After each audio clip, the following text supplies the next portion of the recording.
All right, we're almost there. Give us a couple more seconds.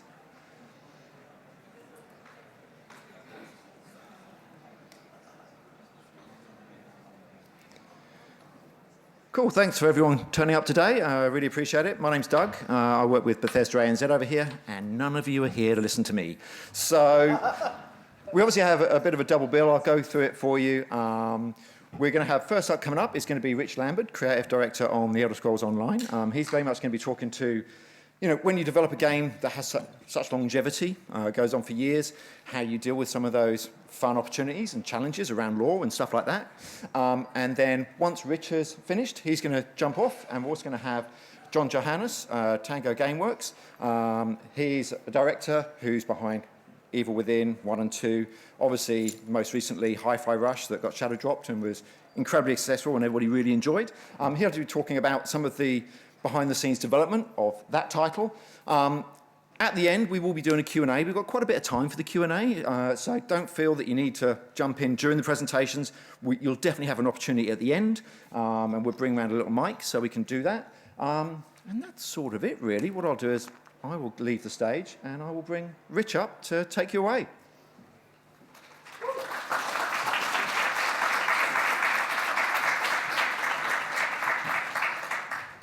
All right.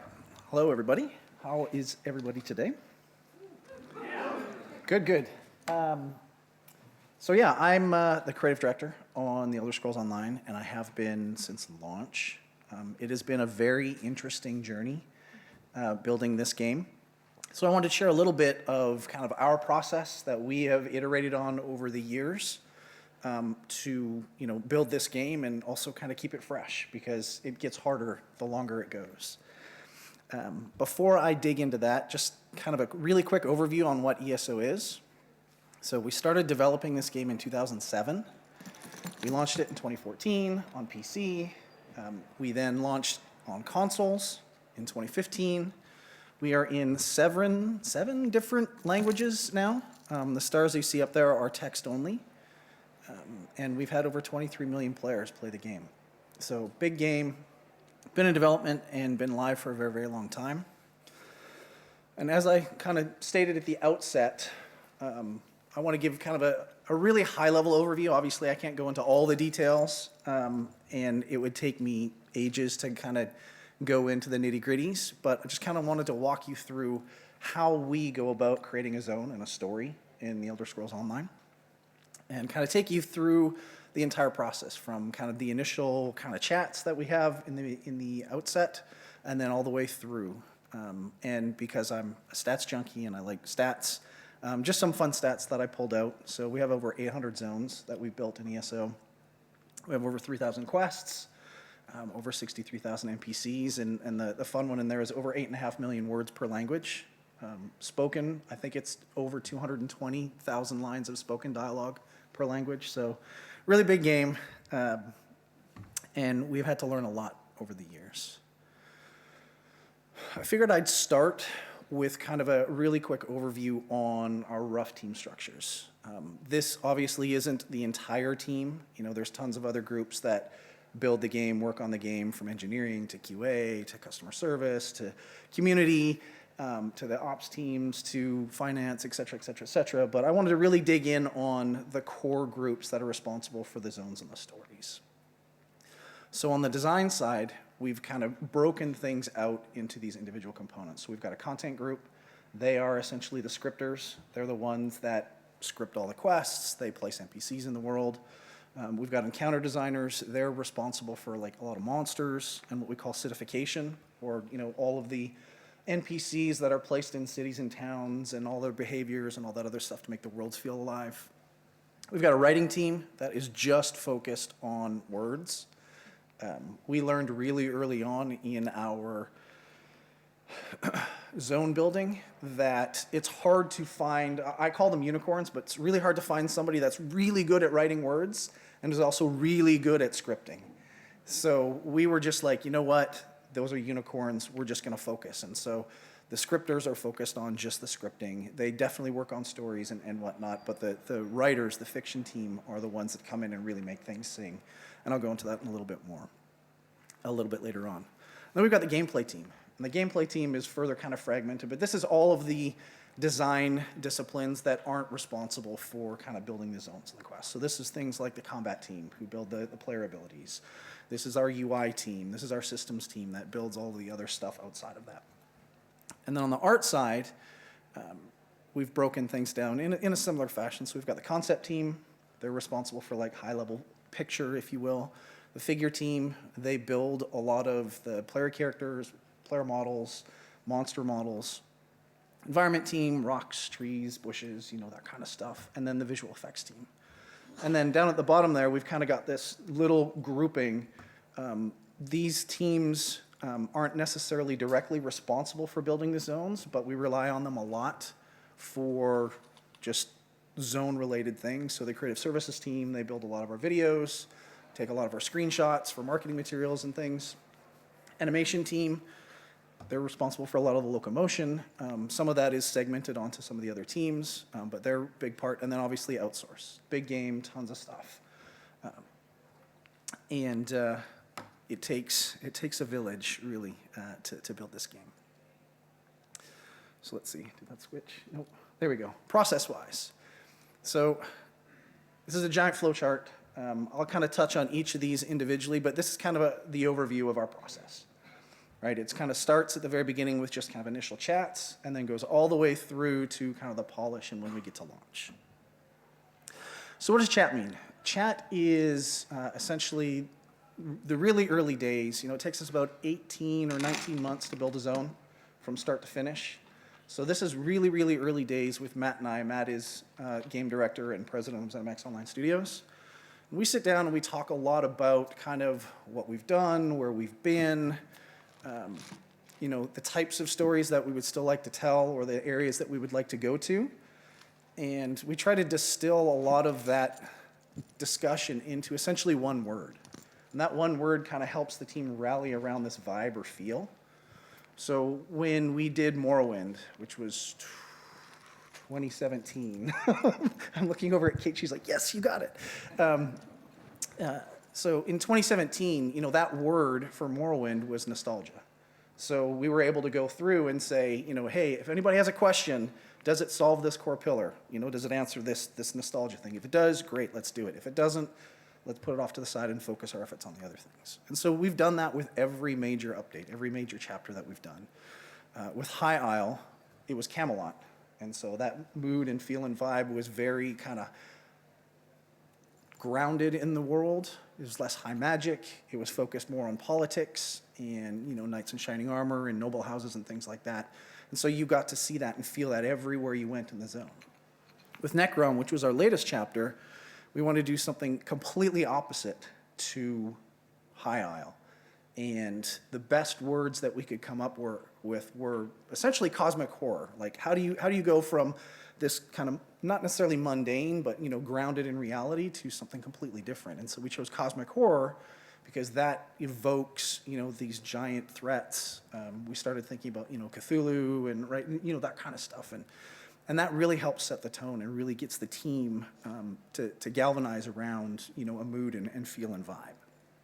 This is incredibly important because we want to make sure the next stories we tell feel different, so it doesn't feel formulaic. Doesn't sound like a big deal initially when it's really early on, but we've done 40 updates in 9 years, and so you start to run into almost that Simpsons problem, right? Like Simpsons did it, Simpsons did it, Simpsons did it. And so it's really important to kind of keep track of this stuff and talk about those things really early on. Once Matt and I have had the chat, I go back to my lead writer and my lead content designer, and we start working on pitches. And these are ideally one page because nobody's got time to read multiple pages, at least this early on. Just to really kind of develop the framework and the major, basically the box for the team. And we go through a whole bunch of different ideas. We're really iterating quickly. Usually this pitch process, there's 7 or 8 different pitches that we kind of come up with story-wise. Once we kind of nail that down to 3 of our favorites, we bring in Matt. If Matt's okay, then we go and we sit down with the Bethesda team, the Bethesda Game Studios team in Rockville, because they are ultimately the IP holders of the Elder Scrolls universe. And so we sit down with those folks, and we just talk about, why this is important, why we are doing this, making sure that any of the lore concerns they have are addressed. There are definitely some sacred cows, I guess, in the Elder Scrolls universe. What happened to the Dwemer? Only Todd knows. He will never tell anybody ever, so don't ask. That's literally a conversation I've had with Todd before, and he's like, I'm not going to tell you. So, that's a really important step. Make sure they're comfortable, and we have definitely spent a lot of time thinking about this and working on this kind of stuff, and we've developed a really good rapport and trust with that team. So now when we go to them, it's not like, oh my God, you can't do this or you shouldn't do this. It is more, okay, we understand, we have concerns, what is it you're trying to do? And I think that the best example of this is in Elsewhere in 2019. We brought dragons into Elder Scrolls Online. And if you're familiar at all with the lore, we're 1,000 years in the past, we're in the Second Era, and there's no known documentation anywhere in our timeline that says dragons are around. So they're gone, they're somewhere, nobody knows. And so we worked with them to try to find a way to bring dragons back, and we had this kind of isolated incident of the player and a few of their companions accidentally releasing dragons, and then they had to kind of put them back in at the end. And so that was a thing that we worked with Bethesda really closely on to get dragons in our timeline. And that probably wouldn't have happened early on, but because we developed that trust and we worked back and forth with the team, we were able to do that. And so, it was really important to include them really early on in the lore stages. So once the pitches have been approved, everybody's happy, that ungates the rest of the things. Art has this huge, long pull in terms of creating all the assets. Obviously, we've got a lot of story stuff to figure out, so this is a major milestone for us and really starts to ungate and unleash the team. So from here, this is where we start to bring more people in. So the zone lead gets assigned, or a zone lead gets assigned to this particular zone. And we start to build what we call a zone design doc, or a ZDD. And this is where a lot more of the world and zone starts to get fleshed out. These are things like, zone flow, the biomes that are going to be used, the major landmarks, the number of objectives in here. The image up there was a paper map that the team did for High Isle. So you can kind of see, everything's as best as we can planned out on paper, so that it makes it easier for the remaining processes to happen. This is also a huge milestone for art as well, because they start to know what they're on the hook for, and we can start to negotiate back and forth between the teams, like what can they build, what can they not build, how much time do we have, so on and so forth. That goes through an approval process. That ZDD has taken a pitch doc that's usually a page and a half tops, to 90 plus pages at this point. So big, thick, chunky doc, but, ooh, that was close. But it still isn't 100% complete, because it's still very much overview, right? It's not, super detailed stuff. So once the ZDD is approved, we move into kickoff, and this is when we bring the entire team in there, or at least the group that's going to be working on this, and we pitch the entire zone design doc to all of the teams that are going to be working on this. At this point, that kickoff is when we start talking about napkin pitches, what I'll get into in a bit. The art team knows and understands the major biomes, the major landmarks, all the asset stuff that needs to get worked on and done, and we can start working on height maps. Our art director calls this kind of the all hell breaks loose stage, where production is running around, getting estimates from people, trying to timeline out how long things are going to take.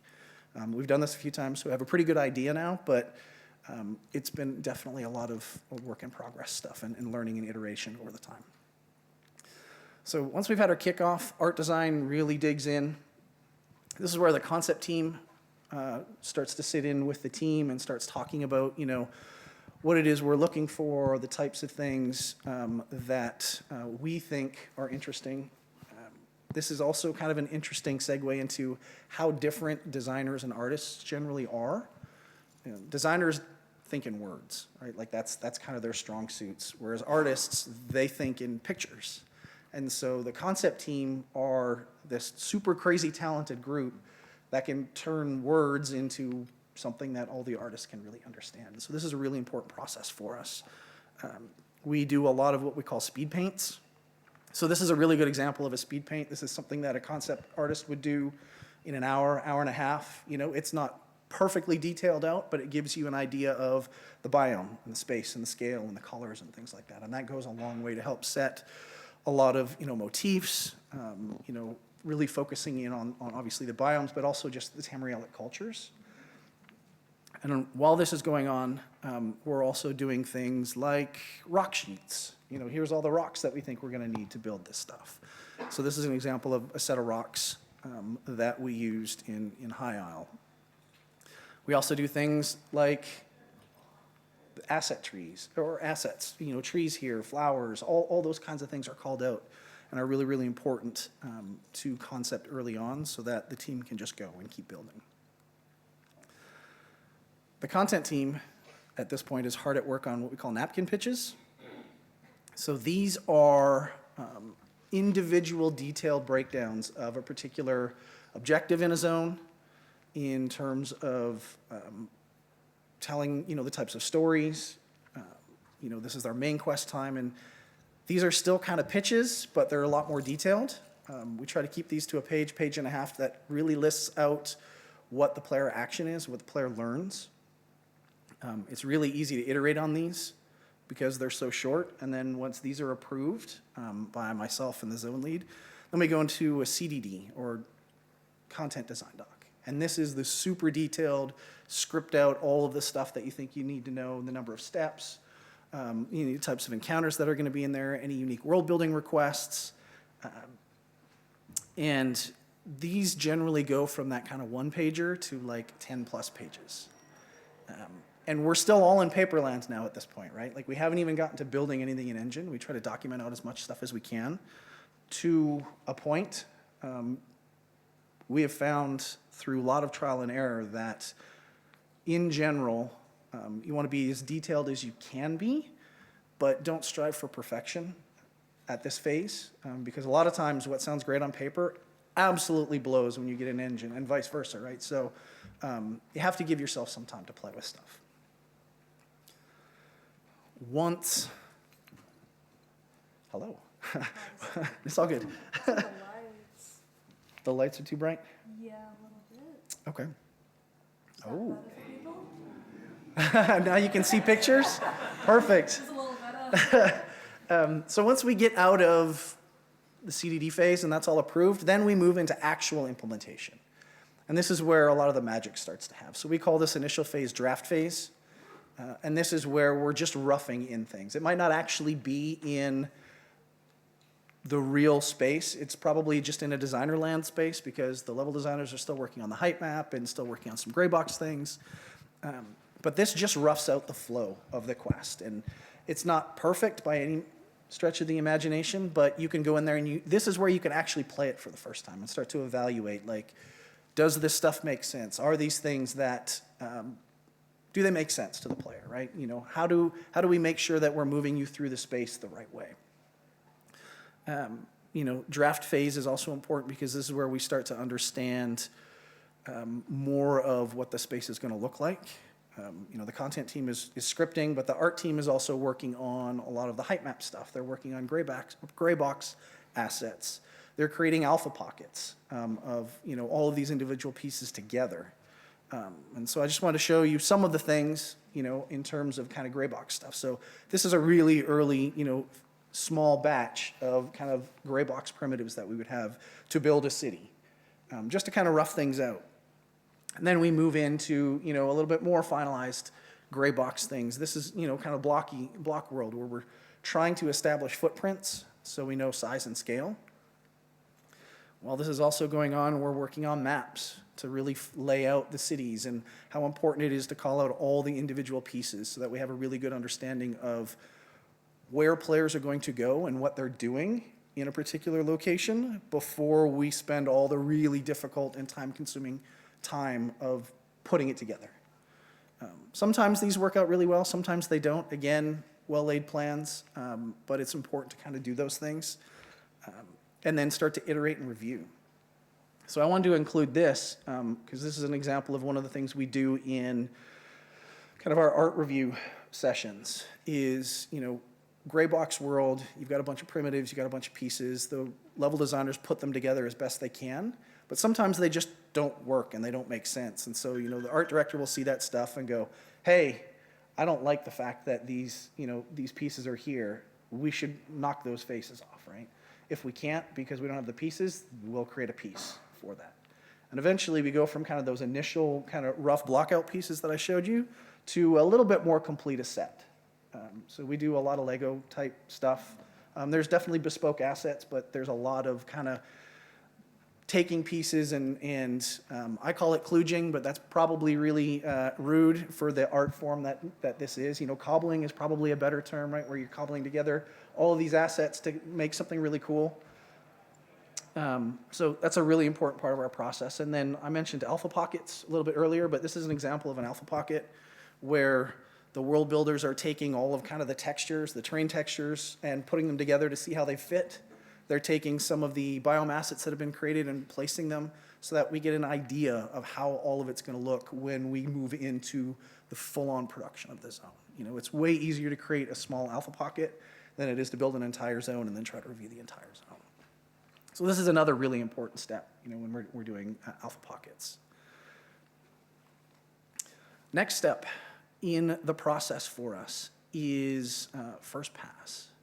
And the first pass is essentially get everything in. This is really where everything starts to really take shape. All of the quest stuff is done at this point, or at least first pass done. Encounter, level designer work, a lot of world building stuff is there. The characters in fiction are really starting to come together. The first time that a designer hands off their quest to the fiction team and they go in and they write all of these amazing words, it really brings out the characters. This is the stage for me where I enjoy it the most. Like, I love the early on stuff, but the first part of my day every day is blocked out to review stuff, with the team. Whatever we have that's ready to review, I'm reviewing things early on in the draft phase, but that's more of a show and tell at that point with the team presenting. First pass is where I actually get to get in and play and review it with the team. So we've had to adapt. We used to do this we have a focus test room where everybody would pile in there and I would play and they would watch. Now it's I stream to the team through Teams or Discord or whatever, depending on what we're playing that day, and then I just call things out as we're kind of playing through and ask questions and whatnot. And so this is for me, like I said, one of the most fun parts of my job is being a part of that and helping the team go through this stuff. It's incredibly important story-wise for us to do this because up to this point, the team has been so focused and is so intimate with the story that they know it inside out, back to front. Like, they just know the story. And so when somebody goes in there and kind of puts their player hat on and is like, I'm dumb, I don't know the story, playing through it, you have to make sure you tell and show the entire story. Don't assume the players know something.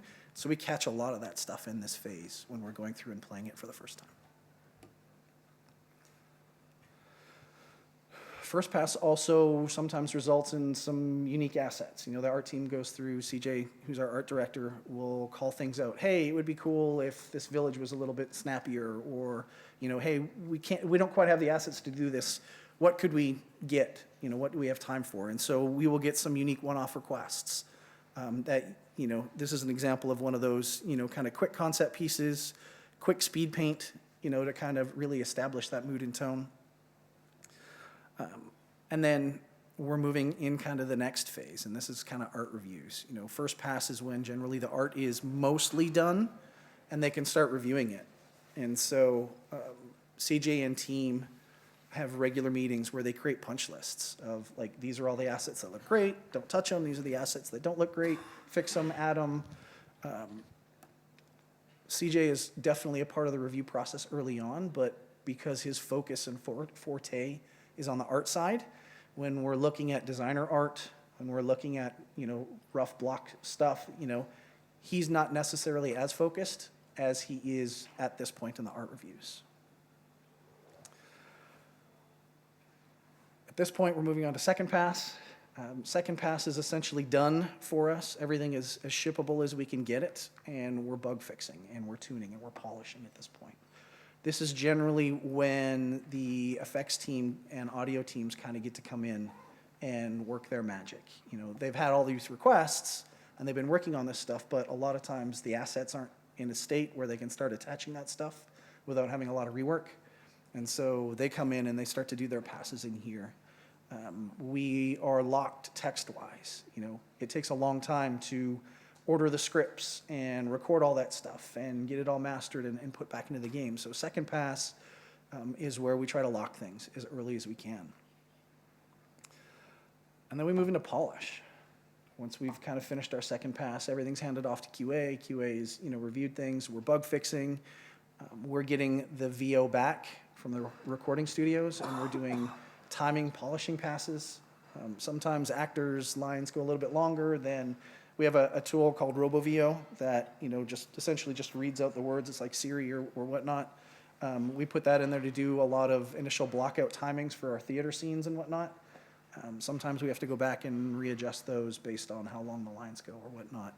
And then the final punch list items are knocked out and completed, and we're ready to lock and go to essentially launch, sort of.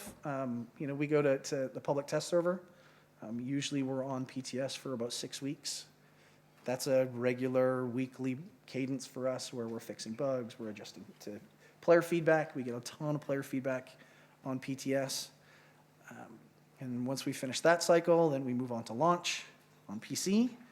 And then 2 weeks later, we launch on console. And then we rinse and repeat over and over and over and over for the last 9 years. So it has been a very interesting process to learn. Like, we didn't establish all of these processes and whatnot from the outset. We learned a lot of trial and error, a lot of pain of learning.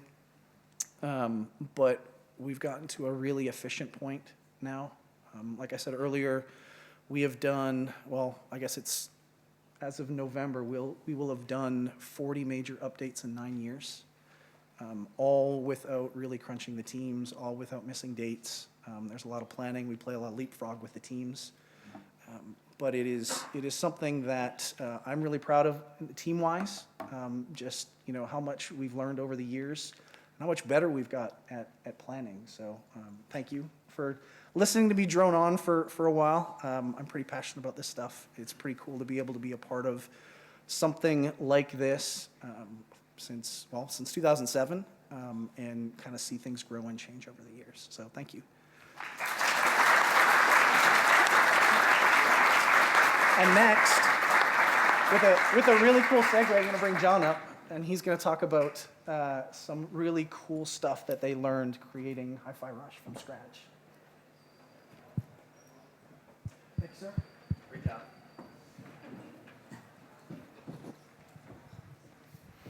Hello, everyone. Prepare for the biggest, probably, genre whiplash you will see going from Elder Scrolls Online to Hi-Fi Rush.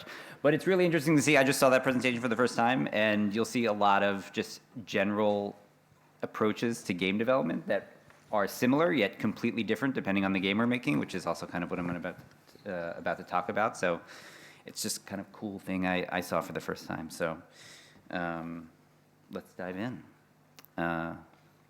Okay. So hi, everyone. So I'm here to talk about this game we made, Hi-Fi Rush, and more specifically, how we went about designing it. As most of you know from our studio's heritage, this was a new challenge for us to make, and so there was a lot of learning while doing or learning while developing while we were making this game.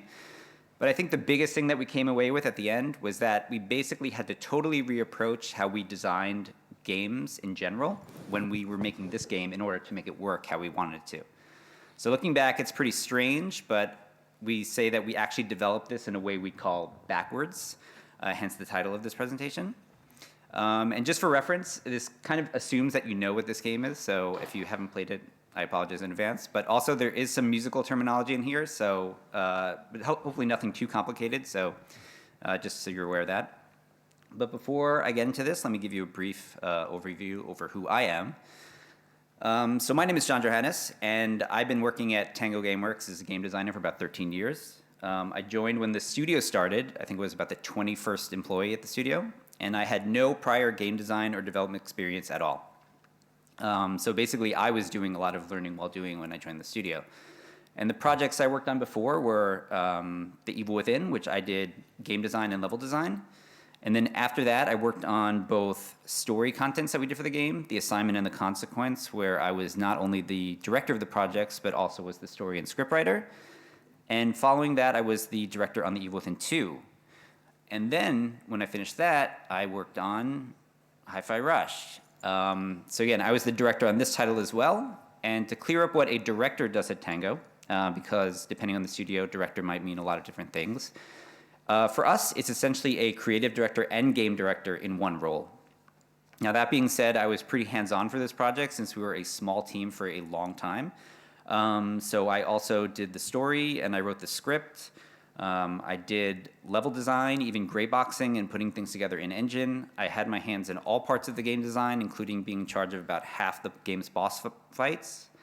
And realistically, a lot of minor stuff that a director would probably delegate to other people. But like I said, we were a small team for a while, and because of the nature of this game, it required everyone to be extra hands-on and wear many hats when we were developing this title. So a look at what I want to talk about today. First, I want to go over how this project started and kind of how it determined our approach to developing the game. And then I'd like to show you how we took our early learnings from the project, the essential working backwards idea, and incorporate it into almost all aspects of the game design and development. And for this, I'll specifically use examples from our combat design, level design, and how we created sequences around our licensed music choices. And then I'll give you a sort of post-mortem look at how difficult this whole process was, yet probably also the key point for how we were able to hit the target that we wanted for this project. But I also hope that there's some general learnings from this, even if you're not making something exactly like this. So let me go into the origins of this project, essentially the pitch. So this is very abridged, but initially I brought this game idea to the table after finishing The Evil Within 2 as a non-traditional game from our studio, which had been sort of solidified as a only horror studio at that point. I picked something that not only aligned with my own personal tastes, but also kind of knowing how much our team liked action games in general, I went for this sort of full 180 degree of our pedigree and pitched a colorful action, stylish action game combined with music, describing it as a 3D action game where everything in the world, including your actions, syncs to the music, creating the feeling of a music video being edited around you. And surprisingly, internally, the reaction was very positive. But as you can imagine, there were a lot of concerns. While we as developers thought this idea was super cool, as a studio, we did have no experience making a game like this, and it was the complete opposite of what we'd done before. So we had our studio image on one hand, and also the kind of games that Bethesda is known for. We're kind of thinking that this is going to be a tough sell to do on paper. So, but we thought, just in general, the idea had a lot of promise, and we were excited about it. So if we wanted to do something new, this was a very good time for us because we just came off of a large, another horror project. It was a good opportunity for us. So what we decided to do is we decided to prototype the idea. We would prove the concept, and if we can nail it, we could use it to push the idea internally with less concern over whether or not it could be done. And if we did a good job, it could be the groundwork for our project to hit the ground running in full production. So I set the goal of the prototype to define the keyword rhythm action, which I used in my pitch, and not just make that a concept, but a playable actuality.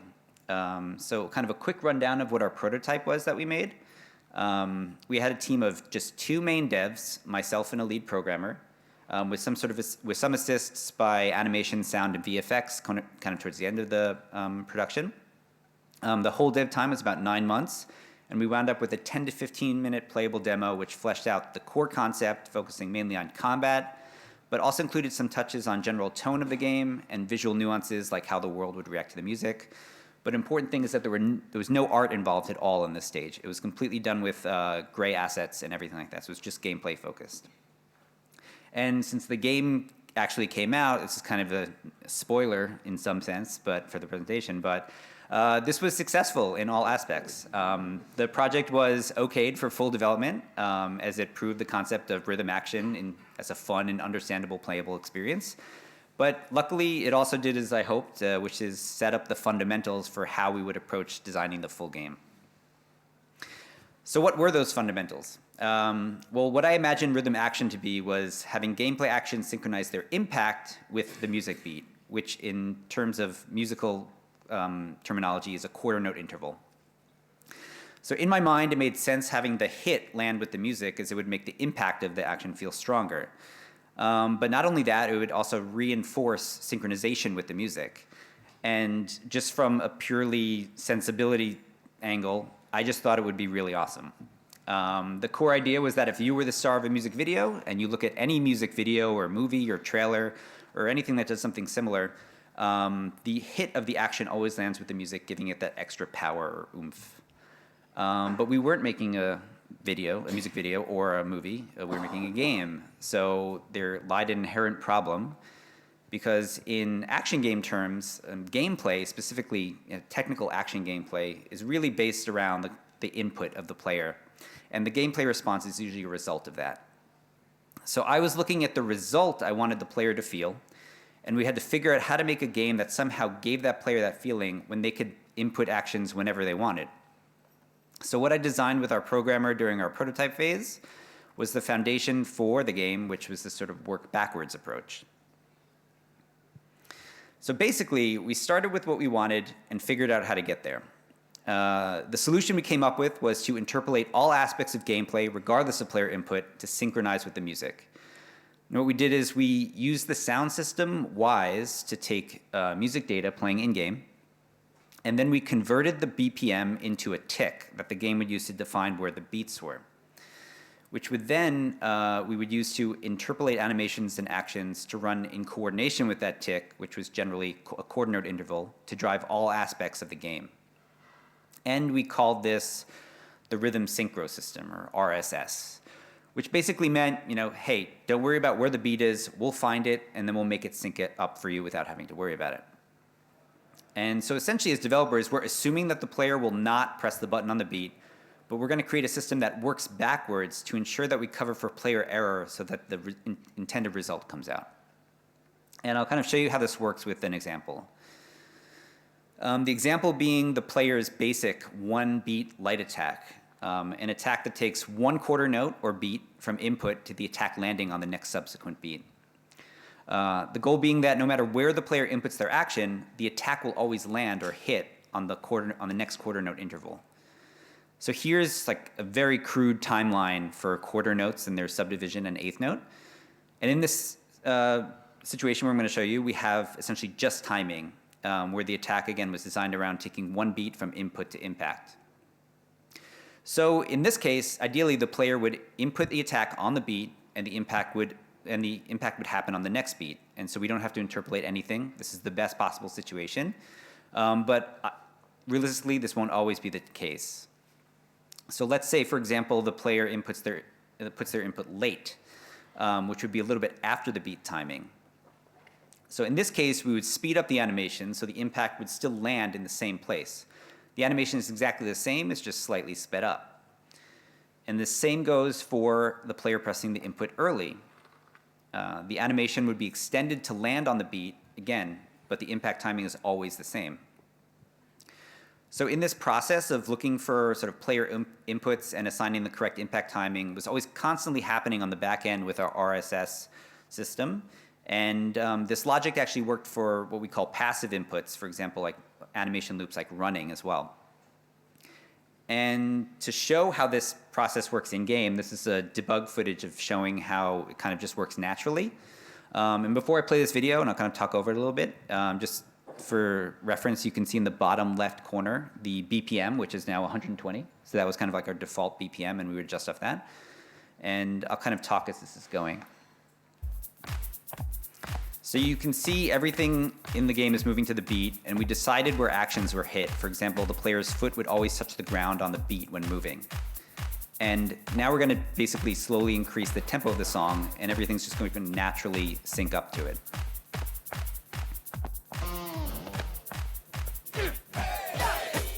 And this goes for attacks as well.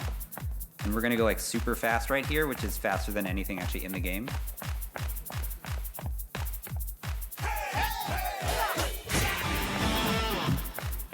But essentially our RSS system helps compensate for these changes to do it naturally, and we don't have to create new animations or anything like that. And we can just pick songs and speeds and slow it down really slow like this as well. This is not fun to play, by the way. It's just you can do this. But we actually don't ever naturally increase the BPM of the song mid-game. We kind of make sure that a stage is consistent BPM throughout the entire stage. But the great part about this is that with our logic, we had actually inadvertently created a positive feedback loop within our system, which helped players play to the music even without UI telling them when to do so. And a core part of this is, I didn't bring this up, but I was committed to making a game without rhythm-like UI. I wanted the gameplay to feel free-form and imply the musicality without feeling like you were playing along to a track. So to kind of explain this further, I'm going to use, again, combat as an example. So essentially, it all starts with the input. The player will input something, in this case an attack, which we'll just assume at this point to be perfect timing if inputted on beat. Now, we're not going to force that timing on the player, and outside of certain features, we only guide that timing to them with visual references. So again, this action, whenever inputted, will then hit on a beat. And in this concept, if you do combos or actions by linking attacks, and the impact is always on beat, by just attacking again when the attack hits, it will then have the player responding in perfect timing to continue attacking. And if the player somehow gets off beat, for example, they button mash or they miss something or they're just not kind of paying attention, they kind of just need to look for whatever next attack they input in to just get back on and continue playing in rhythm. And realistically, there were hundreds of like smaller little details that we put in to help the player understand this timing. But the core element of this was that we essentially created a self-servicing cycle, which we called our positive feedback loop. So now we had a system that kind of helped things arrive at our hit points. But as developers, we needed to approach to make sure we knew what we were always designing towards. We learned very early through trial and error that retrofitting musicality didn't work to make the experience feel coherent as a sort of rhythm action game.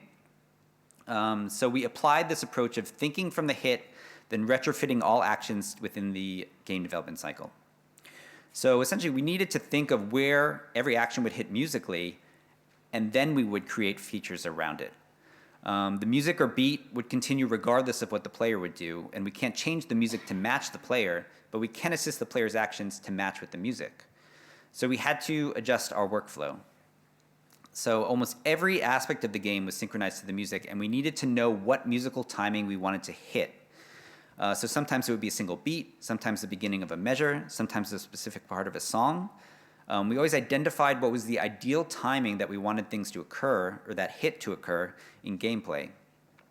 And so I showed you like a core element in the combat of this game, but even very small parts of the game were designed with this in mind. For example, something all game developers are familiar with as a problem, doors. So in our game, it's not just a door. All doors in our game needed to sync up to the music, opening on beat based off proximity of the player. So it worked with the musicality of the world, that everything was moving to the music. So I have this video, I'm going to show it, and I'll let it play. But you'll see, essentially, based off what time the player interacts with this door, the speed of the door opening will always interpolate to open up on the beat.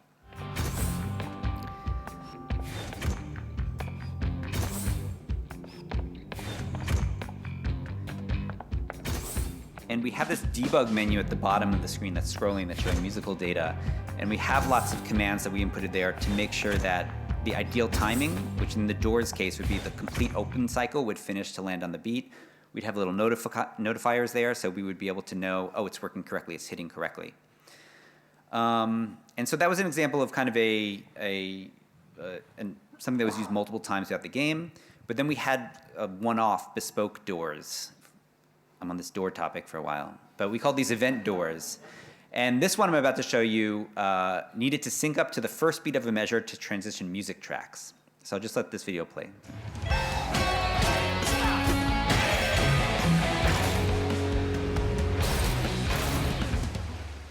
Okay, so in this case, this door had an initial loop state after it activated whenever the player interacted with that button, but then finally opened when the next measure began to coincide with the transition. So we didn't know when the player would actually hit that button, so we had to have this sort of looping state that would occur to eat time until the next measure, and then you'd have something that matched with the musical element. And then sometimes we required multiple solutions to hit our anticipated hit point. One case in particular was just the standard transition into battle. So in Hi-Fi Rush, battles would need to start and end on a measure. And we made essentially a one-measure animation to coincide with the smooth transition musically into the battle music. But the problem was that the player could often enter a battle arena at any time, which would create a awkward pause as we were eating time until the next measure. So to make it less apparent, we produced multiple animations to eat time until the next measure. And these are very minor, but I have a video showing all of these.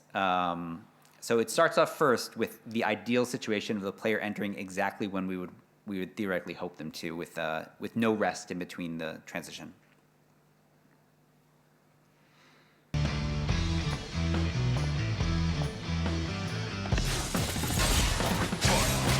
Now, every subsequent beat removed, there's a little bit of pre-life added to this animation. And the easiest way to see is the sort of exclamation point over the character's left shoulder, showing how many beats are left. And to even ease the length further, we added animations for the player's chai, like a thumbs up, and then crop the image to just kind of make it feel like there's something happening. Okay, so honestly, probably very few people even noticed these were in the game. But if we didn't do anything, there was always this very awkward pause that made it feel like we were just waiting for the next measure to come. And this helped mask the issue. And we sometimes got around this by using gimmicks or other gameplay features to enter fights, or sometimes cutscenes or movies. But it was very common for us to think of multiple variants to solutions to solve the problems to make sure it hit on our hit points. Now, outside of these very individual small details of the levels, the actual level design itself was also based around musicality.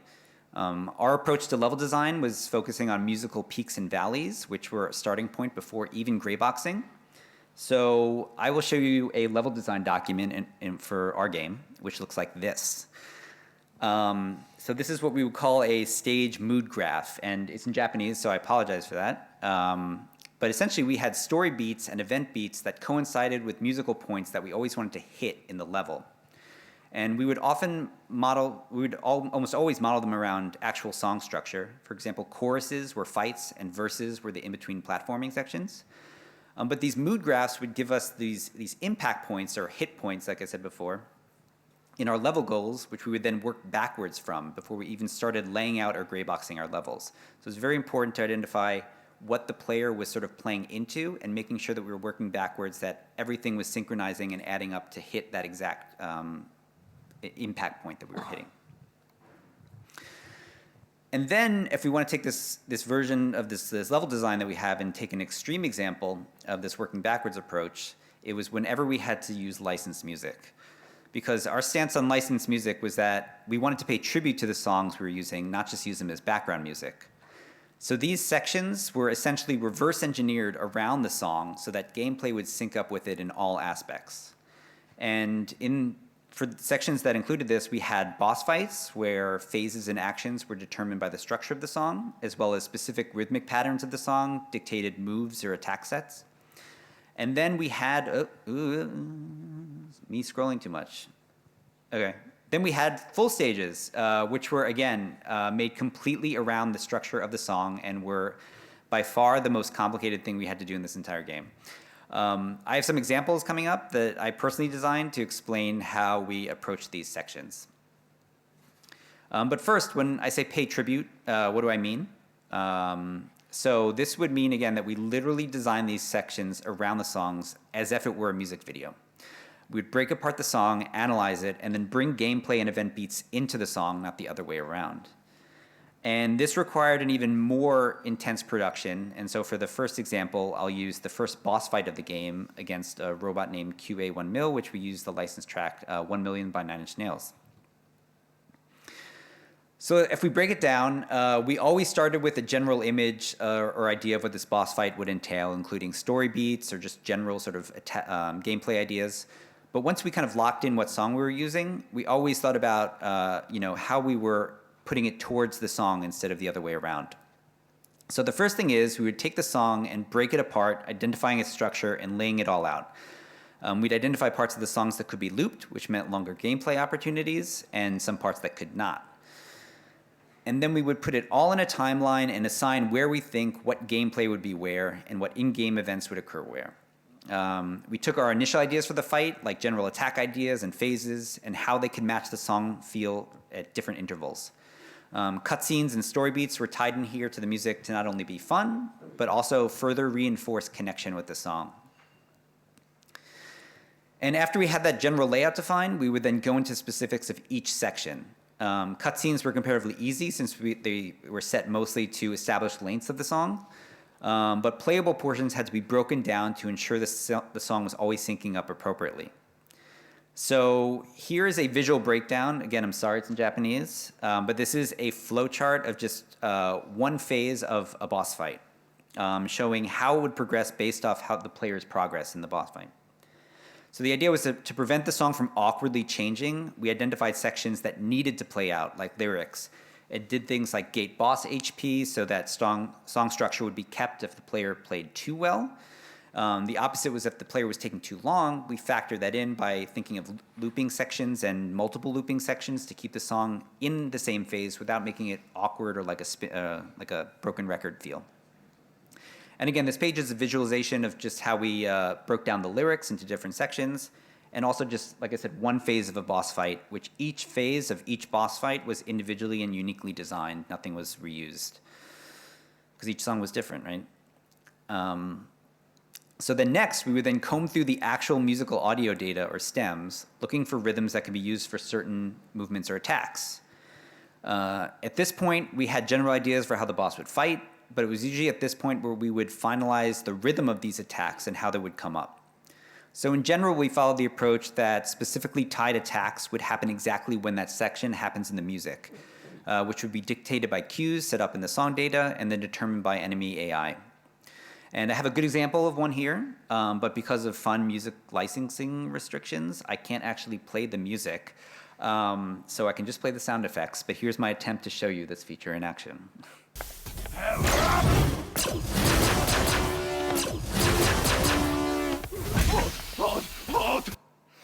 Okay, so here the boss uses these lasers out of his hands to mimic a repeating guitar riff that happens in the song. This guitar riff is constantly happening, this sort of that da-da-da-da, da-da-da-da section. And this attack will also only happen when that guitar part plays. The idea being that obviously this attack functions from a gameplay perspective as a very specific type of attack that we want to happen to the player, but also a reinforcement of how the boss is connecting to the track in the background. Finally, we would then identify non-gameplay related elements to tie to the song. We would look at the environment design and start breaking it apart.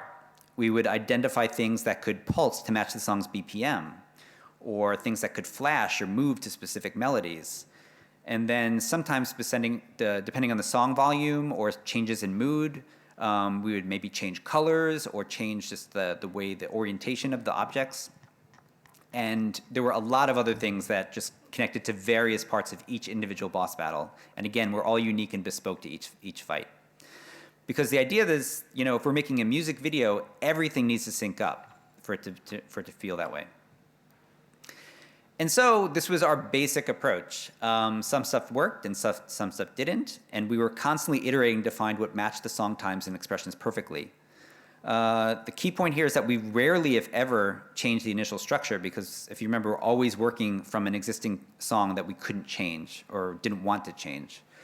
But the final steps of adjusting the rules of each gameplay section, the sort of creating and adjusting actions and attacks to the movement, and also adjusting the environment were always just constantly iterated on to get it as close to the song as possible. And this was constant, honestly. Even to the very end of development, we would come back and find small little things that we can tweak to get it as close to the song as possible. So it was a lot of work. But it wasn't that bad because, I hate to say it got worse, but it got tougher. Because by far, more complex were designing the stage set pieces that were set to licensed music.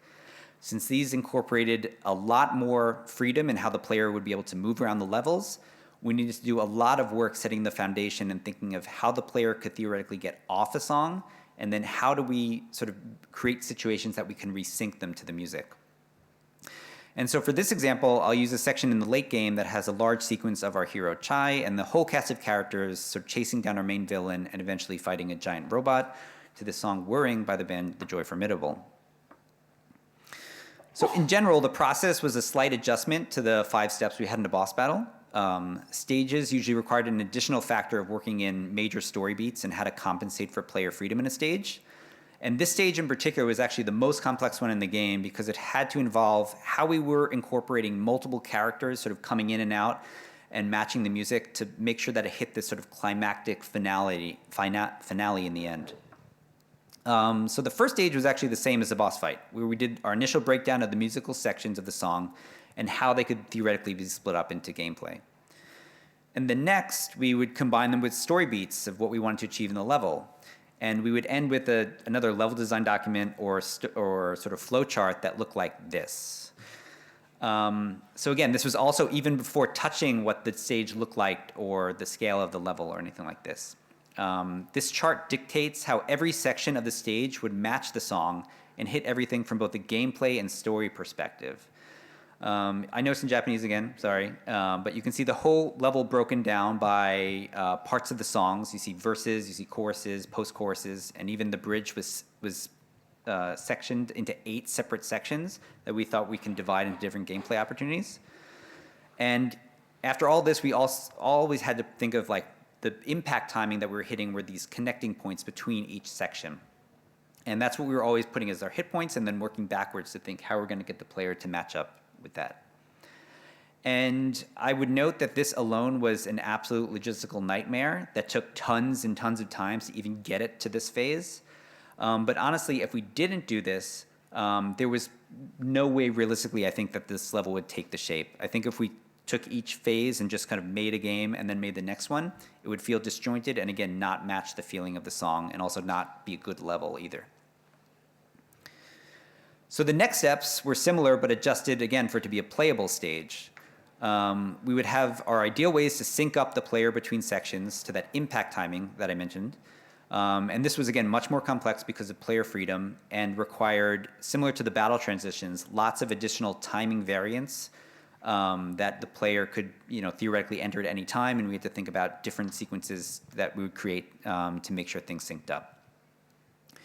And then once we had those ideal points, we would then finally gray box the map, going through the whole process of then figuring out layout, level design, and how art direction would go. And I'll go into this later, but for us, gray boxing also included putting the song in, temporary voice, all interactables, and everything gameplay-wise included here to make sure pacing was correct and all the things lined up between the song and the gameplay. And then the final step was, again, similar to bosses, which focused on the visual aspect and making sure everything in the world felt like it was part of the song. So again, we have an almost identical chart here. Our massive pre-production solidified our structure. But because of player freedom, a lot of iteration, or even more so than the boss fights, was needed to ensure things synced up. So, okay, those were some very specific things showing how our workflow changed as we approached design from a musical perspective, mostly around the game design section.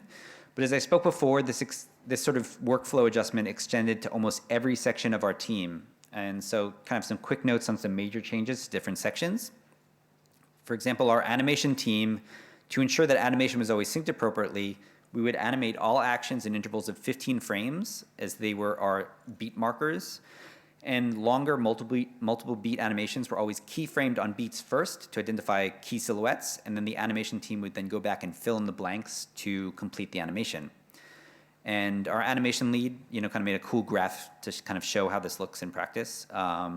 You can see the 15 frame marks of where we would identify key silhouettes, so they would feel like they felt like a cadence of rhythm, of a beat rhythm. And then all the animation frames in between would come in later. And now back in the game design section, we had even more design approaches affected. For example, all attacks by the player or enemies had to be designed on a timeline and choreographed, so we're always knowing what impact hits we needed to have so it felt musical. And then even when choreographed correctly on paper, when they were sort of put in game and played, if they felt off musically, they would basically get completely redone, even if they looked great. Granted, most of them were repurposed in some form, but the idea was that even if it was theoretically correct, if it didn't play and feel musical, we would redo it. And another aspect was that we had a lot of reusing of interactable stage gimmicks or different things that you can interact with in the stages. And even though they were made to be reused, they all need to be adjusted by hand depending on the stage and the song because of different musical cues and different musical feels to each stage. So from a workflow perspective also, music and sound design was also completely inverted from our normal process. Normally sound will come in late in feature development to be involved in the process, but in Hi-Fi Rush, they would actually be one of the first people involved, insisting in prototyping gameplay ideas with temporary sound to determine if rhythms work correctly. Additionally, in terms of our level design as well, songs would get demos that we would create early to slot in to determine if the structure was working or like what the stage vibe was so that everyone knew what we were building towards. And then our cutscene team, despite also taking on the challenge of animating all actions on twos to simulate a hand animation look, they need to create early drafts of cutscene to a metronome and then incorporate keyframes to the metronome beats so that all actions would match the rhythm when music eventually came in. And again, they need to know what that they were matching up to when they were creating when they were polishing up animation. And like I said, this is just a small bit of what was changed.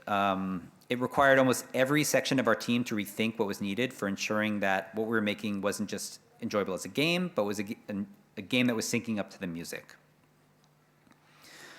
So now that I kind of provided some examples of how we altered our game development process, I'd like to give some takeaways that may be helpful. In the end, I feel like this method that we found out sort of contributed a lot towards our success, and we'll probably use parts of it in future projects regardless of what the content is. However, of course, it wasn't completely perfect. For example, in this title, there was a big pre-production timeline before starting to dive in and actually make anything.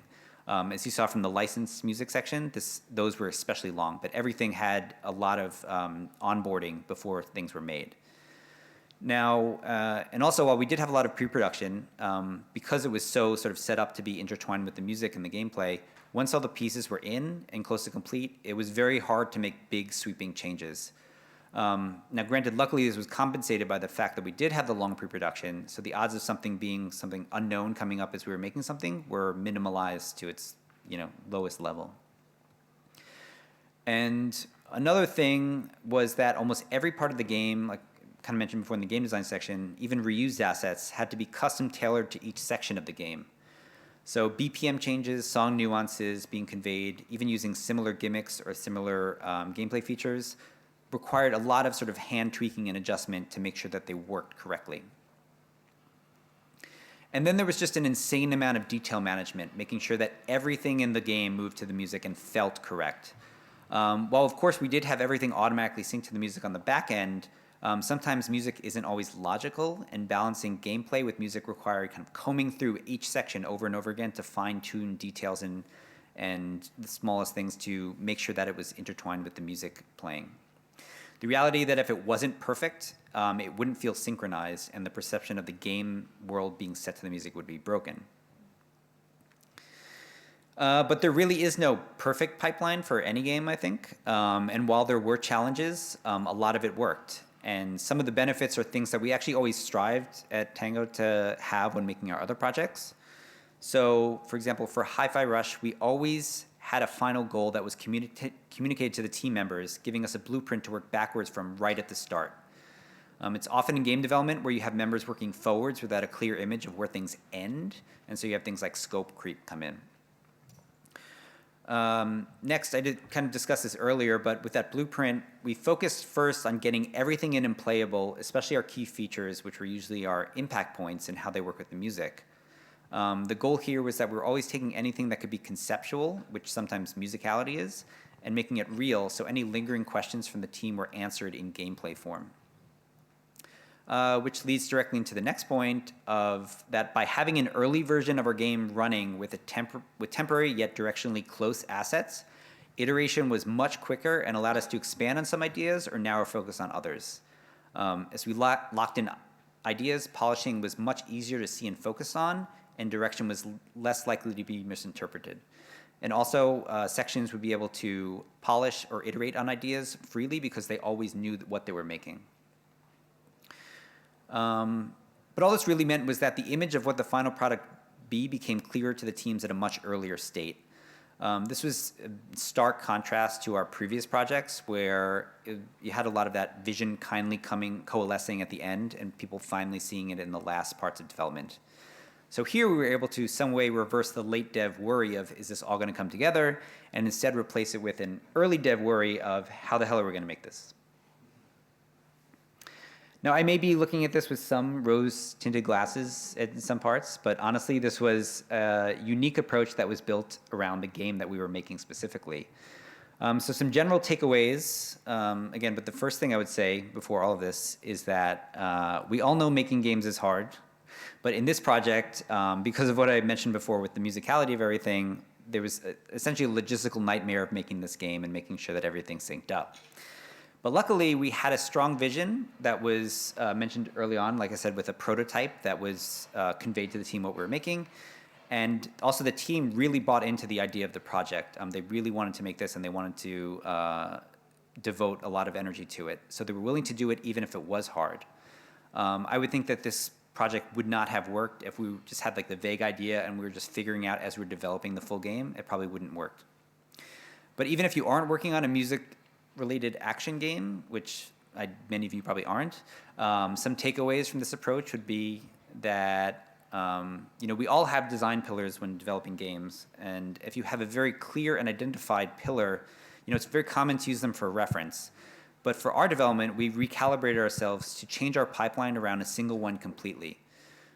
We were lucky enough to distill a core pillar into almost a specific moment in time. In this case, the musical and action impact.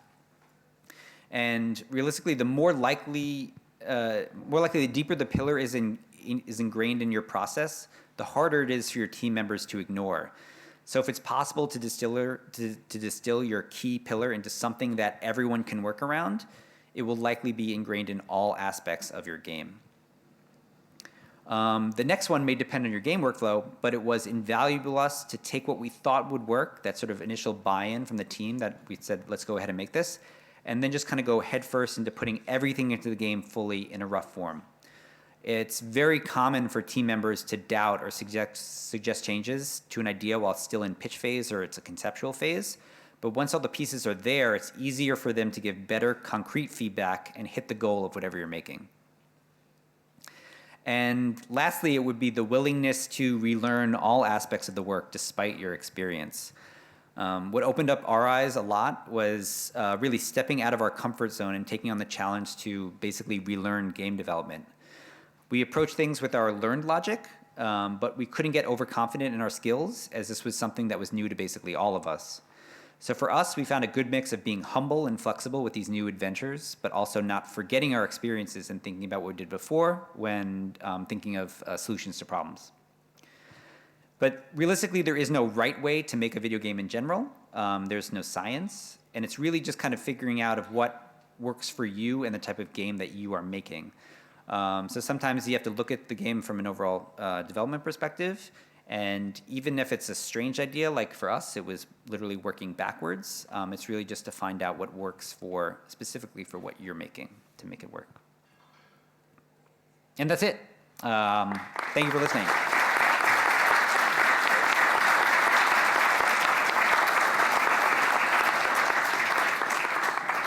I think now we have Q&A, I think now. But, no. Okay. Well, we're going to start with Q&A, and we've got a roving mic. Q&A. We've got quite a bit of time, so we should be able to get a lot of questions in if there are. I'll probably sort of like do some from one side and then a load from the other, just to not waste time. People run around with mics. So if you do have a question, obviously when you call out who you are asking it to as well. One hand up there. So Thank you, John. That was really cool. Gentleman up the back there. I love the door thing because doors. Everything is doors up. Don't be shy. Do put your hands up, and then I'll try and get you in order.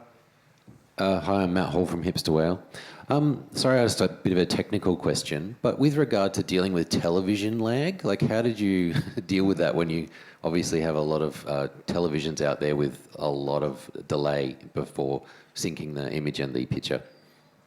I assume this is a Hi-Fi Rush question. Yes. Yes, that was always a problem. Latency in general is just a general issue. It's not just television. People connect their either computers or their television or their game consoles through like speakers that add latency.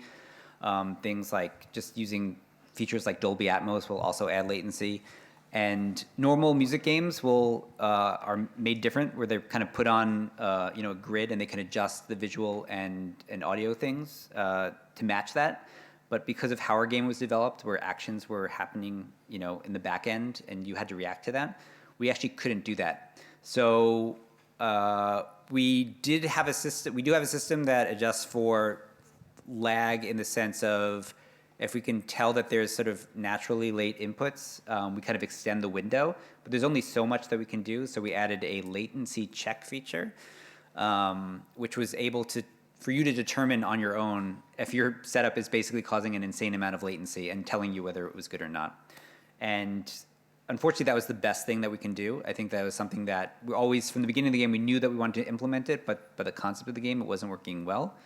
So the best thing we could do is kind of educate users on how to do that. Just like when you have a brightness setting, there's only so much you could do if your television is not calibrated correctly. So we just kind of wanted to educate people and hope for the best. But it was tough, especially when you think about cloud and streaming, stuff like that. There's a lot of unknowns that you can only do so much for.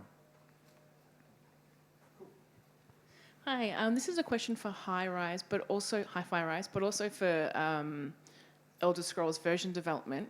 How much does game development and game mechanics influence the initial ideation and story development for the game? Because I can imagine, knowing the complication of Hi-Fi Rise, it might not have gone ahead, but also if it didn't go ahead, that's such an awesome game. So how do you balance what's possible and what's cool? Okay. I'll go first. Okay. So for Hi-Fi Rush, we initially made it with just a very generalized story pitch. The idea was that story would come after, but in general, the story idea was matching the gameplay elements. We knew that we wanted someone fighting to the music, and then we said, this is a ridiculous concept in general, so the story is going to be ridiculous. We're going to go over the top. A lot of the gameplay scenarios were made from the story, but from this game specifically, we focused on gameplay first and then retrofitted that into the story. So it was very rare that we had a story element that we need to make gameplay features around. It was maybe the stages were made in that sense, but none of the gameplay mechanics were developed by that. Basically what John said, no. Yeah, I mean, for us, gameplay always trumps story. So if we come up with a really cool idea, a really cool story, and it goes counter to what we can actually do in the game, we try to morph the story to make it fit better with it. And that's worked well for us over the years. Hi there. That was both really, really good talks. I'm a producer, so my question is going to be very process-oriented, so I'm so sorry. But I have a question that's kind of related to both of your games, but they're two separate ones. So I'll start with the Elder Scrolls Online.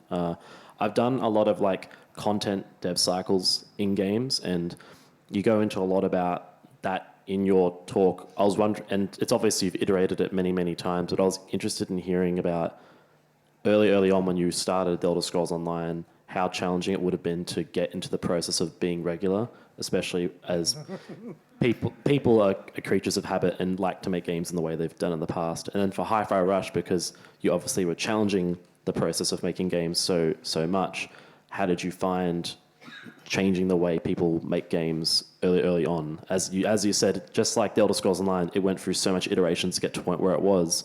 How did you find and how did you get around that hurdle of like changing the way people thought about game making to better fit your pillars? So on ESO, I mean, the process was iterated on out of necessity. Like, there's no way that we could have been able to do what we do now back then. We had a giant team back then. We don't have the same size team now. But early on, we fell into the trap of everything has to be done before you can review it. And that is a huge trap, especially when you get some zones. One of the I don't know if I should say this, but one of the zones that we launched with early on, Rivenspire, I called it Revision Spire because we kept burning it to the ground and redoing it. I think we did it 5 times, and four of those times were basically it's done, play it, this sucks, burn it down, right? Like, so we learned a lot during the initial phases of development, and that's ultimately where we hit on the short pitches, more detail as you make your way down the process, because it's super easy to throw a one-pager away. It's really hard and really time-consuming to throw an entire zone away. Yeah, for Hi-Fi Rush, I kind of mentioned it with the prototype that we made early was very key to us understanding the general production cycle that we were going into. When I was showing you that stage graph with the kind of musical points, that was something that we did right at the beginning and last until the end of the game. So we never really changed our process in terms of that, specifically because every stage was like unique. It was based around a song or it was based around a certain, if it was a gameplay mechanic and a song, how it was going to be structured was always unique. So we kind of had to naturally just always think about what can we use from a past level's experience and what do you have to do uniquely about one level. So like we would kind of average like a stage would take about like 6 months development time to make one thing, but some stages, for example, there's a sequence in a game where kind of like it's in a lava level where you're escaping to a licensed track. That took 1.5 years to make. And also if you're thinking about licensed music, sometimes we had to wait 2 to 3 years for a license to clear, so we weren't going to even start working on something until we can do that. So it was very bespoke in how we made stuff. But I think the process that we did never changed. It was just how the different elements were coalescing how long it was going to take. And in terms of like revising content, like I said, we rarely kind of did that. There was some sections where we said, okay, the stage is just getting too long. And we found kind of unique opportunities to cut sections and stitch it together without sacrificing the music stuff. But there were some things, like even when we're looking at the final game, where like it could have been shorter in some areas, but the amount of work that would take to redo that would mean that we'd have to cut 3 stages or something like that. So it was very unique to the game, but also the initial process was consistent, which helped. Thanks for the talk. This is for Hi-Fi Rush, and this is a bit of a fine detail question. Yeah, I see it now. This is a bit of a fine detail question, but in terms of feel and interpolation, so when you were saying about speeding up or slowing down the game for a target that you matched, did you snap the playback speed change on a beat or something? Like if you're playing at 1.0 and you've got a target 1.5, would you smoothly blend towards 1.5, or would you like snap on a beat or something? And how did that impact the feel? Yeah, so I would say 90% of the time, the animation was interpolated on a curve that changed the speed of the initial motion to then sync it up with the actual speed of the motion as fast as possible. So it didn't feel like the whole thing was sped up. It felt like just there was the in was adjusted and then it kind of matched, and that felt the most natural when looking at it in gameplay terms. Hey there. Thanks for your talks. I hope it's not horribly obnoxious to ask two questions that are different, but I'll start with a shorter one maybe for John. Did you experiment with other time signatures? Initially, just because of the system, 4/4 is like the easiest thing to make. But there were actually tracks that weren't 4/4. That sequence I said with the Joy Formidable song, that's actually in, it's in a weird time signature that changes during the song, but we figured out that actually doing just it in 2/4 and repurposing like that worked, and that worked. And I think when the first boss fights with the Flaming Lip song had a 6/4, then transitioned back to a 4/4, and we just kept, it was like four. We just did it in twos again to do that. But yeah, strange time signatures. That was something that's like, it would have been cool if we created a better system about this, but it was very complicated. So we just found, a way to fake it. Fair enough. Rich talked about sort of optimizing your workflows over 9 years. That iteration, that's kind of, I guess, quite a rare thing to be able to do that with a specific team in a specific project for so long. What are the untapped things or the frictions that you're still eager to solve? I mean, I think the biggest one is there's just never enough time to do all the things you want, right? So it's trying to find better ways to bubble up the priorities sooner so that we can have more time to do that. John said this a few times in his presentation. Making games is really hard, right? And it's not an exact science. And oftentimes, the things you think are going to be the simplest to do are actually the most time-consuming and the biggest pain in the ass. And so just trying to get that stuff, like I said, identified as early as possible and remove that uncertainty as soon as possible. And we still have a lot to learn there. Hi, Rich. Thanks for the presentation, both of you. I had a couple questions as well. Firstly, I was wondering, have you ever gotten quite far into the process and working on a zone and realizing that it's not going to work, you have to scrap it? And I guess, how did you manage that with the team and fitting timelines if that ever happened? I mean, you heard early on in development, we ran into that a lot. So I think the processes that we've implemented, we throw away a lot less work now, which is good. But sometimes there's a particular story. Usually it's at like the smaller, like individual objective wise and not like the main story level. That just doesn't work, and then we have to punt it. And we sit down and we talk to people and we're like, these are the things that don't work. These are the reasons why they don't work. What do we do? How do we do this? And we try to get as many people in there as possible to kind of review that stuff and see. Sometimes you can salvage some assets.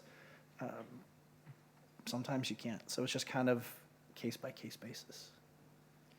Thanks. I was also wondering how much concurrent development of zones kind of goes on. There's a lot. We play a lot of Leapfrog. So, we just launched Necrom in June. We'd already been working on next year's chapter for a while. We're working on things for Q4 next year already, and then I'm also working on 2025 and 2026 stories. So it takes a long time to build zones, and you have to be able to juggle multiple things. And so last question, you kind of early on broke down how your teams are kind of structured with your design and the four different teams and whatnot. I was kind of curious about what your producers, like how they're kind of separated in the team. Is it like design has an overall producer, or each team has within design has their own producer? So we try to be as agile as possible. So we try to work Scrum into our processes as much as possible. So a lot of it is feature teams that are totally cross-functional. Obviously, there's some teams that can't, like full-on art production, that's more traditional kind of waterfall. It's like, here's a list of assets, go, and away you go. So it kind of depends, but our producers are generally the Scrum Masters of the teams. And so they're responsible for making sure all of that stuff is tracked and documented. And they're also responsible for a lot of the cross-team collaboration to make sure that all the other teams kind of know what's going on. Thanks. Cool. You can pass the mic just to the guy actually just behind you. I think he's got his hand up. Just before you ask a question, quite a lot of people put their hands up, and that's fine. We've got quite a bit of time, but do forgive me if I'm just going to start pointing at people, because you also put your hands up at the same time. So I'll probably still move to the front and then move back in a second, but go for it. So. Yeah, question for Rich. I'm on Sims Free Play, designer there, 12-year-old game. Yeah. It's hard, man. But yeah, I was just curious, like, when you're designing the new content, like, how do you balance the needs of your elder players versus, having to push newer players into those zones and Yeah, so that's a yeah. really good question. So we do things a little bit different than most games in the fact that all zones are viable all the time. In 2016 we did this thing. It's called One Tamriel, which removed a lot of kind of the arbitrary level gates that prevented you from exploring and going to different zones and worlds. Caused other problems, but it solved a lot of problems. And so we always have a really good population of players across all the zones. But one of the things that we did pretty early on was we essentially cohort our groups. And so, we've got the elder players, and we break that down even further into like the folks that literally do nothing but go into Cyrodiil, which is one of our PvP zones, and live there for 15 hours a day, right? Same thing on, dungeons and questing and so on and so forth. So over the course of a year, we try to make sure that we deliver at least something that services that individual group. We're not always successful in that, but that's kind of the goal, is to make sure over the course of the year there's something for everybody. Cool. Before this young man answers, show of hands again. I'm just going to move back, so it'll be you next. Okay. Cool. Go for it. Cool. My question was for the Elder Scrolls Online again, and it was just with like thousands of storylines and quests. Like, how's the approach to, I guess, keeping things new and unique? I guess. That is hard, very, very hard. Fortunately, we have a lot of people that have been on the game for a long time, so they kind of have that institutional knowledge already of, oh, we already told a story like this or that or whatnot.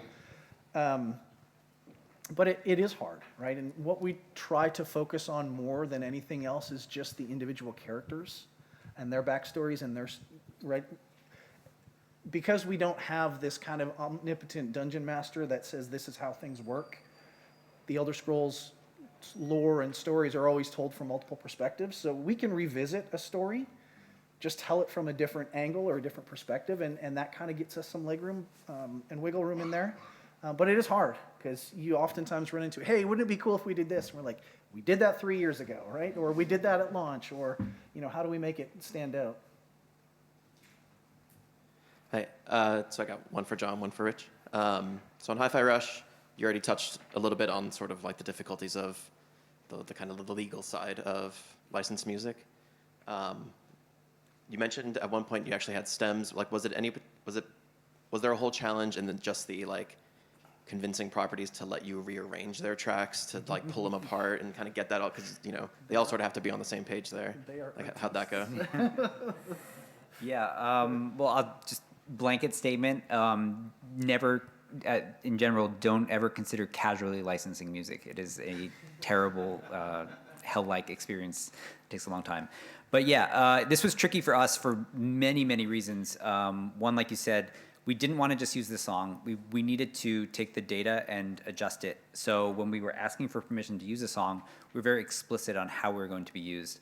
A lot of artists are very particular about how their music is used and don't want it adjusted at all. Some are less so. But one of the key things was we were always using that when we were saying paying tribute. We also use the term authentic remix, so saying we're going to take your song and mold it into a gameplay experience. So we're not adding things to your song. You're not taking parts out. Everything's going to be in there. We're keeping it consistent. So your vision, we're trying to keep it as authentic as possible. And I don't directly talk with the artists, so we do through a licensing company. So it's hard to know if that was conveyed correctly. But we did have some artists who said not interested. We had some artists who didn't get it. We had some artists who never got back to us. And then we had some artists who said, yes, but we won't give you the stems, or we don't have stems.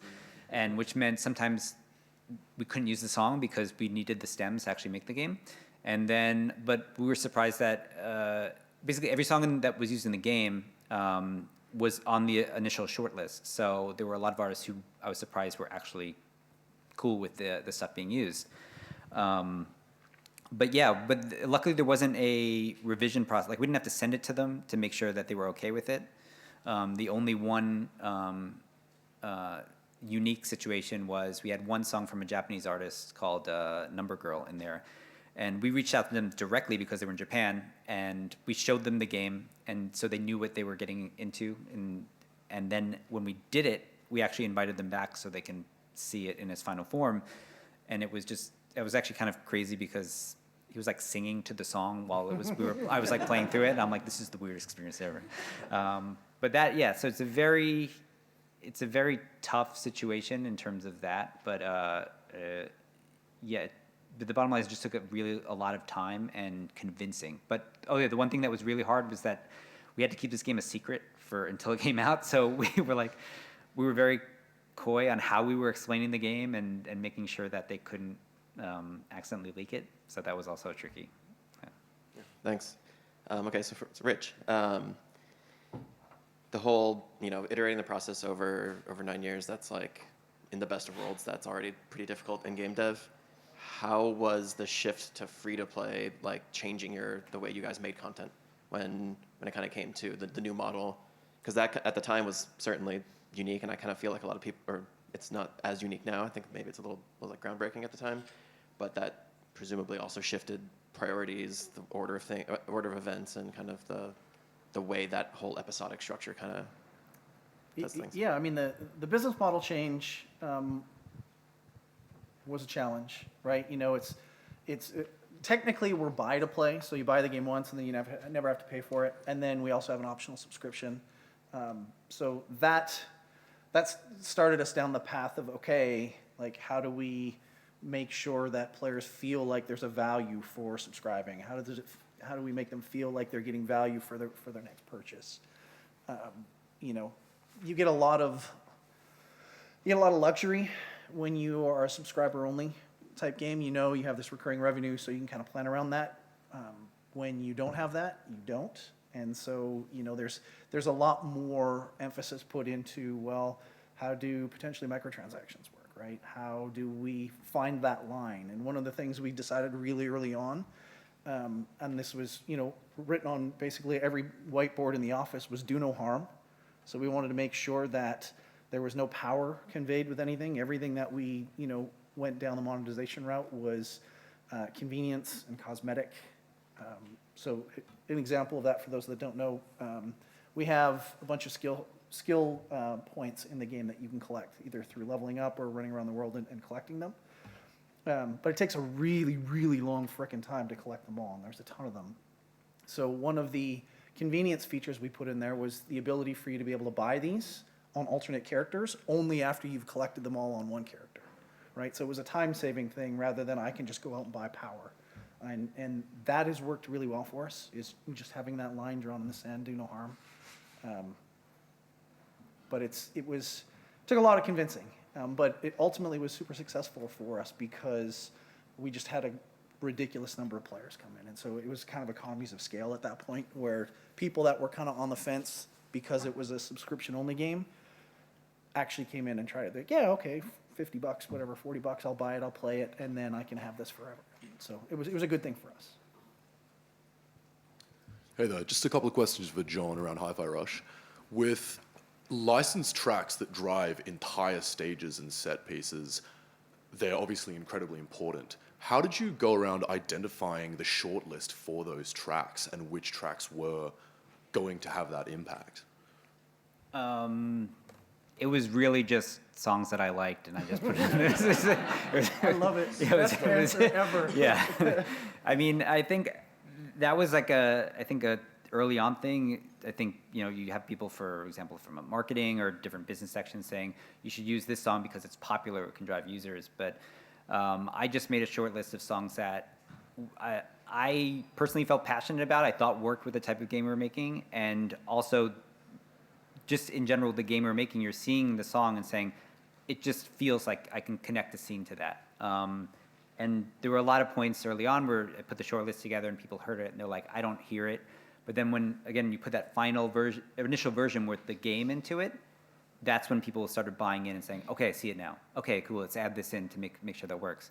And I was actually expecting more blowback from the team being like, this band sucks or something like that, But everyone was actually very supportive about that, and I think they knew that music is very divisive like sharing your playlist with somebody is like almost like it's like opening like a diary type thing. It's very embarrassing almost.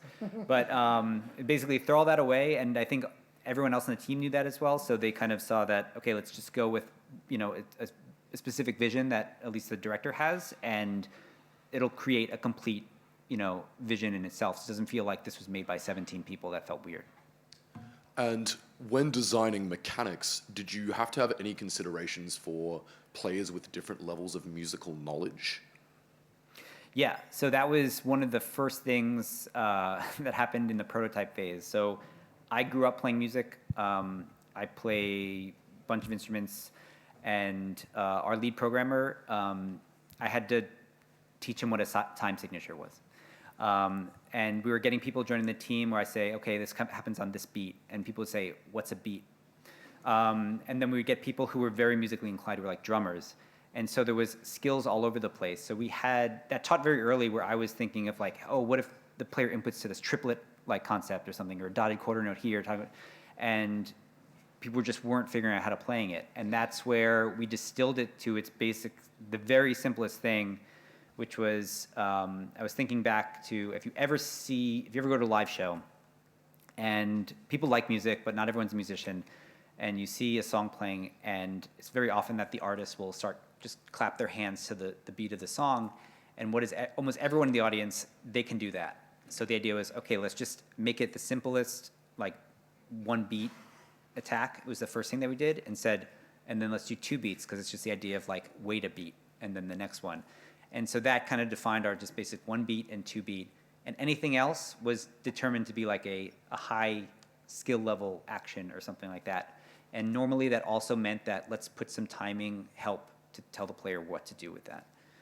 So we always kind of, I wouldn't say dumb it down, because it's not, just people aren't in tune with that, but we had to simplify it for people in general who aren't skilled. But I think being musical helps you play the game better in general. So we did find, for example, our sound team was, through the entire process, was being like, this game's so easy. You just press the button to the beat, you win. It's like, no, not a big deal. But I was like, wait till all the features are in, all the enemies are coming at all angles, and the later stages. And then at the end of the game, they were like, oh yeah, now I get it. Okay. So it wound up working in that concept, yeah.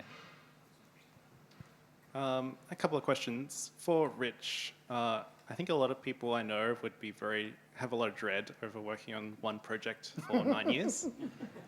Is there anything you do to kind of help them along that, like any techniques you have to try and mix things up for people, stuff like that? And then for John, we saw some high BPM, little behind-the-scenes gameplay early on. Was there any reason that you didn't add more tracks with that higher BPM into the game? I know there's some that are a bit faster, and I really liked those, how they made the stakes a bit higher, but also your attacks come out faster, so it was quite exciting. Maybe that has to do with the track list that you talked about already. Sure. So burnout is real, right? You work on the same thing over and over and over, you start to get burned out. So I think one of the things that we have on the team that is kind of a blessing is that everybody really loves the Elder Scrolls universe in general. So it doesn't necessarily feel like a slog. But it is hard, and we try to change things up. We try to change cadences, the types of things that we do, the types of stories we tell. We try to implement new, unique features on the regular. We've started doing game jams where we have time to really kind of help that creativity get through, where you can go and do whatever you want outside of ESO for a week or two, right? Like it just that helps. But I don't know that I would say that we've solved that problem, because it is real. Almost 10 years working on a game. There's a lot of the team that have been working on the game almost as long as I have, right? Like I started working on this in 2007. And before I worked on this, I worked on Oblivion and Fallout 3. So I've been working on Elder Scrolls games since, the really early 2000s now at this point. So I think another big part of what we do is we try to really encourage a good work-life balance. That's part of the scheduling and whatnot, is we generally aren't burning both ends of the candle kind of thing, right? Like the teams can go home and they can relax and they can go play other games if they want. and just kind of spend time with their families. Yeah, and for the BPM question, what we found to be like the most appropriate BPM, and again, this kind of goes into the answer before about sort of simplifying it for people who aren't familiar with music. We landed in this sort of like 140 BPM range of feeling like it wasn't too fast. You can read the combat and play. But the musical side of us always wanted to do those high speed tracks. It wasn't specifically a licensed music section problem. Actually, the fastest song in the game is a licensed music track. I think it goes to like 165. But internally, we were like, it would be cool to do this, but we don't think many players can play it. They would get stuck. And also, the animation does start looking sped up. So we have to figure out a way to do it. And we actually did do that. We had an update that came out over the summer, which had a mode called BPM Rush, where it was like a wave-based version of the combat system, where every version would speed up the game up until 200, which we determined anything past that, even our sound team couldn't really realistically play it. And the initial version was like, this is impossible to beat, but it was kind of interesting to see that even the team members who weren't musically inclined, you're able to get used to it. But there's another side effect of trying something with high speed is that if you go too fast and then the next level the speed goes down, the game just generally feels like it's in slow motion. So we didn't want to have too much of a jump between BPMs between stages, or else you felt like, oh, I'm in the zone, and then you go to the next stage, it's like, wow, it feels like this game is like chugging. So that was also a balance in general, again, kind of laying it all out, what songs are being used where, and making sure that that balance was kept. Hi. Those talks were really great, so thanks for that. Just a couple of questions. So for Rich, you mentioned that you have like 4 or more design teams working on ESO at a time, and I'm just wondering like what sort of process goes into keeping those teams aligned, like especially when like micro design decisions are being made, and just ensuring that there aren't any conflicts between the teams in terms of what's happening there. And for John, I was just wondering like about the decision to shadow drop the game, and sort of what impact that had on like gauging player interest in the game. And because that was a very significant sort of, I guess, media sort of event. Like I remember sort of like stories in the media about, like how it's a very significant game, it's a very big game. Like to shadow drop something like that must have been like a big decision to make. So on the ESO side of things, that's part of what kind of that one word, thing was supposed to do, or does help with, which is everybody kind of understands what they're building towards. It's not perfect. There are definitely times where teams go off the rails and get out of sync, and we have to solve those problems, but that's kind of game development, right? Like, you can go and be as perfect as you think you are throughout a process, and then somebody might not necessarily be on the same page. So it's just, we try to talk a lot. We try to make sure that people understand what it is they're building. And the one word actually helps a lot with that stuff. For the shadow drop thing, that was more of, it was kind of more of a marketing talk of how we can release this game and have the best impact. Obviously, this was, as I talked about in our presentation, it was something that was completely different than what we had done previously. And while there were some early talks about announcing it early and getting people excited about doing something different, actually kind of COVID kind of put a stop to that. But as we were approaching the kind of launch window and thinking of ideas, we always wanted a short campaign because we knew that when people played the game, it would be good because we had internal playtests, people coming back, they really loved what we were making. The team was very, very, very positive about what they were doing. And the kind of final decision was made in the sense of, we know this is strong, we know this is new, unique, let's have the players kind of judge it for themselves instead of, it's very often where you announce something, people get attached to it being different. Can they pull it off? I don't know. And like negative, talk begins about before a game is even released. So it's like, let's just let people if they have any concerns, just jump right in and try it right away. Obviously, being on Xbox and Game Pass, for example, being able to kind of lower the barrier entry as low as possible helped a lot.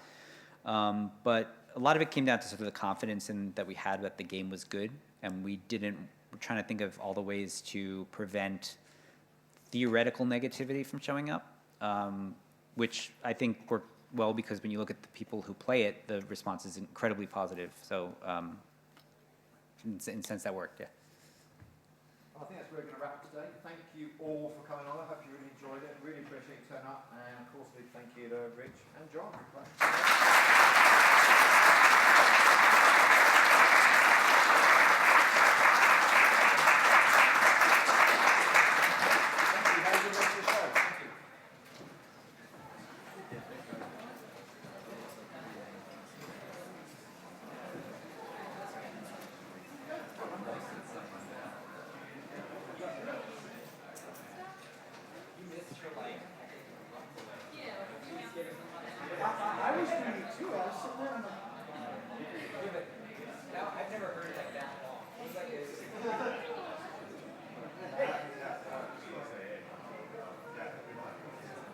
Oh, cool.